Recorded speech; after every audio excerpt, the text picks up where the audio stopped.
é a semana de 22.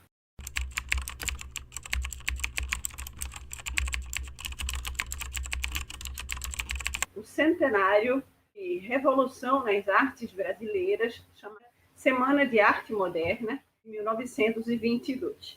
Então, para ir por essa trajetória, abordar a questão modernista no Brasil, a semana de 22 você não vai falar sobre Manuel Bandeira, Valdir de Andrade, Lispector.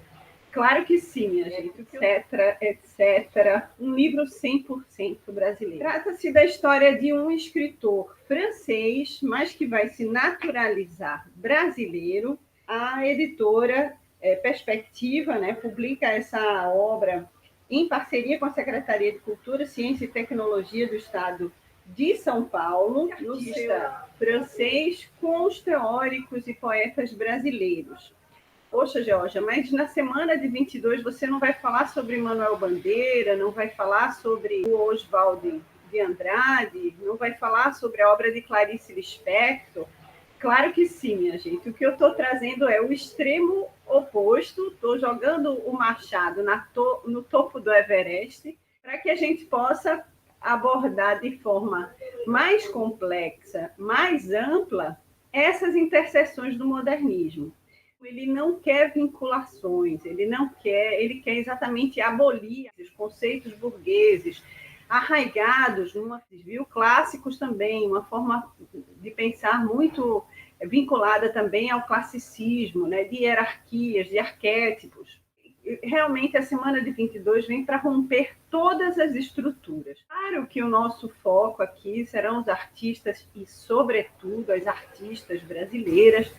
Tarsila do Amaral, a gente vai cobrir Faigo Strower, que a gente vai Anitta Malfatti, vamos falar sobre Clarice Lispector.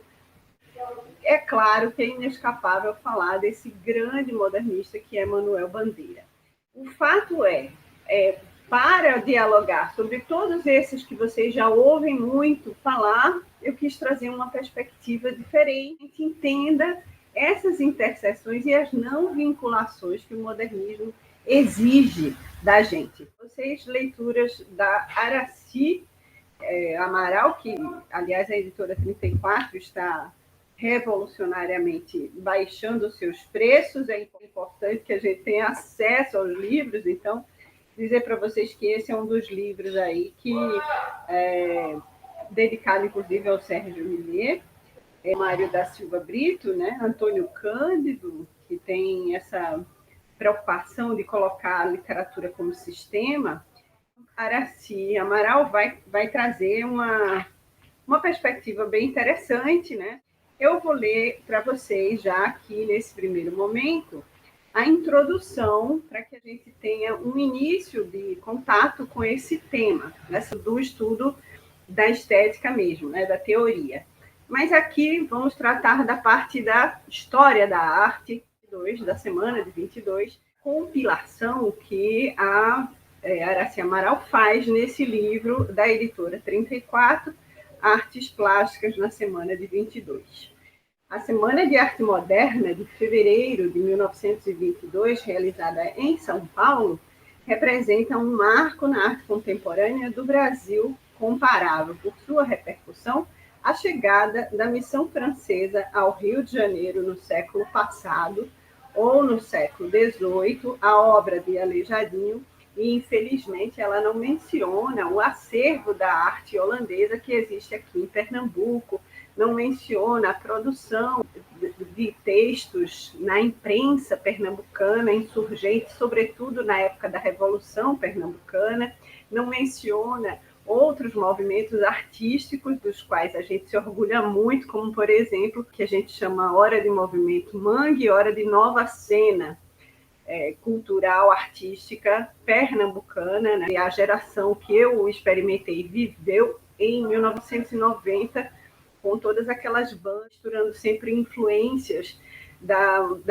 dos tambores, da pré-história musical da nossa brasilidade, né? Digamos assim.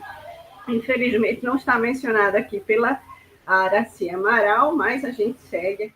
Essa manifestação tem importância dilatada por ser consequência direta do nacionalismo emergente da Primeira Guerra Mundial e da subsequente e gradativa industrialização do país. E aqui, especificamente, ela diz de São Paulo em particular. Ao mesmo tempo em que começavam a se assinalar as potencialidades do país, uma euforia invadia os jovens intelectuais brasileiros, contagiados de entusiasmo com as festas do centenário da independência em preparo pelo governo Epitácio Pessoa. Diante das comemorações do passado, um grupo inquieto, movido pela exaltação do Brasil diante do futuro, começa a se formar depois da exposição de Anita Malfatti, 1917 e 18, eclodindo em manifestação em 1922. Seu objetivo, a derrubada de todos os cânones que até então legitimavam entre nós a criação artística. Esse objetivo destrutivo, claramente enunciado, traria, como mais tarde Mário de Andrade diria, o direito permanente à pesquisa estética, à atualização da inteligência artística brasileira e à estabilização de uma consciência criadora nacional. Assistimos, além dessa derrubada, à atualização da linguagem brasileira com a do mundo contemporâneo, ou seja, o universalismo de expressão. Como consequência imediata daquele nacionalismo, emerge a consciência criadora nacional, voltar-se para si mesmo e perceber a expressão do povo e da terra sobre a qual ele se estabeleceu. A exposição e os 3 festivais da semana assumem, de certa forma, o cunho de manifesto, muito embora os seus participantes rejeitem a denominação de futuristas, erroneamente atribuída, mas que permaneceu fora dos meios intelectuais e artísticos como adjetivação de tudo aquilo que parecesse uma reação contra as formas tradicionais de arte. Aqui eu acho que cabe uma crítica, de fato, a essa tendência que pode haver no leitor de querer também atribuir aos modernistas o rótulo de futurista.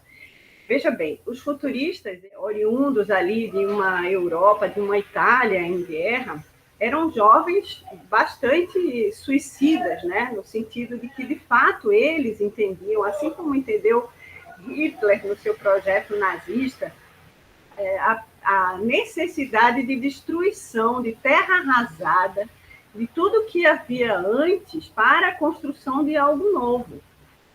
Então, o que acontece é que os modernistas tinham razão de não querer esse tipo de rótulo, nem esse tipo de vinculação, nem qualquer ligação com os futuristas italianos que construíram o chamado movimento futurista.